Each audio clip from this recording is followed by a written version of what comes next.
présente Vive la République de Mario de Muraille,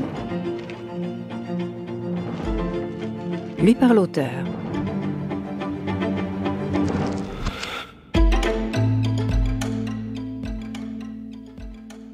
Je veux être utile à vivre et à rêver. À quoi sert une chanson si elle est désarmée? Julien Clerc. Chapitre 1 où Cécile Barrois a les plus grandes difficultés à imaginer les hommes en pyjama. Dès la première semaine du cours préparatoire, Cécile Barrois trouva ce qui serait pendant des années son jeu préféré. Elle asseyait ses peluches sur la moquette et leur faisait la classe, mettant au coin les récalcitrants, notamment l'âne Pompon, qui n'écoutait rien. Au début de son CE2, Cécile eut une révélation. Si elle travaillait bien, elle pourrait, dans très longtemps, prendre la place de Madame Varenne, son institutrice. Son papa lui en fit la promesse. Les petites filles sages sont un jour maîtresses d'école. Dès lors, Cécile n'eut plus sur ses bulletins qu'une seule et même appréciation. Élève sérieuse et appliquée. Elle eut son bac avec mention. Réussit l'examen d'entrée à l'IUFM, l'Institut de formation des maîtres, et fut sacrée, à 22 ans, professeur des écoles. Son parcours en ligne droite n'avait connu qu'une fracture. Son papa était mort à la fin du CE2.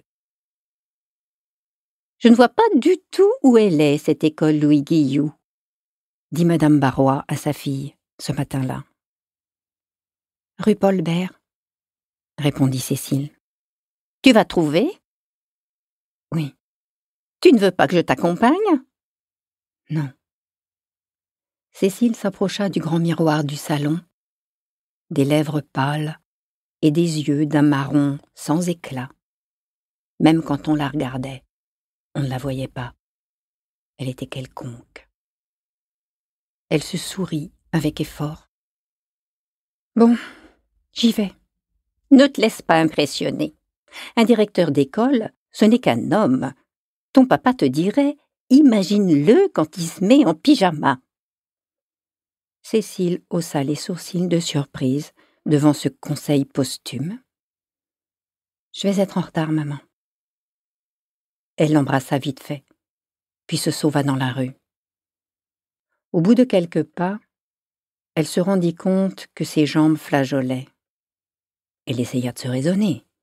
Elle venait d'apprendre sa nomination dans une école proche de son domicile. Elle habitait au 2 rue des Droits de l'Homme, à un quart d'heure, à pied, de la rue Paul Bert. C'était un vrai coup de chance. Le directeur, M. Montoriol, lui avait donné ce rendez-vous pour faire connaissance avant la rentrée. Très aimable de sa part. Il avait au téléphone une voix grave, à la fois autoritaire et enjouée. Cécile en frissonna. Il lui semblait parfois que toute personne de plus de 10 ans la terrorisait. Elle arriva au bout de la rue Paul Bert sans avoir aperçu d'école. Elle maîtrisa sa panique et fit le chemin en sens inverse. Elle s'était attendue à un drapeau tricolore surmontant un grand porche avec la devise gravée sur le frontispice « Liberté, égalité, fraternité ». En fait, non. C'était là, presque invisible, une porte à 2 battants, d'un verre qui s'écaillait, et une plaque discrète. École primaire Louis Guillou, écrivain français, 1899-1980. Cécile appuya sur le bouton indiquant « Direction » et la porte s'ouvrit. Un couple, derrière elle, en profita pour entrer. L'homme, en cravate et bras de chemise, la femme, en tailleur fuchsia. « Tu vas voir, dit l'homme. C'est incroyable. Cécile franchit le couloir et s'arrêta, stupéfaite. Il y avait là, insoupçonné des passants, une vaste cour plantée de tilleuls. On se serait cru sur la grande place d'un village, avec les bancs au soleil et des passeroses grimpant au mur. Une marelle, peinte au sol, attendait la rentrée. Les trilles d'un oiseau triomphaient sans peine des bruits.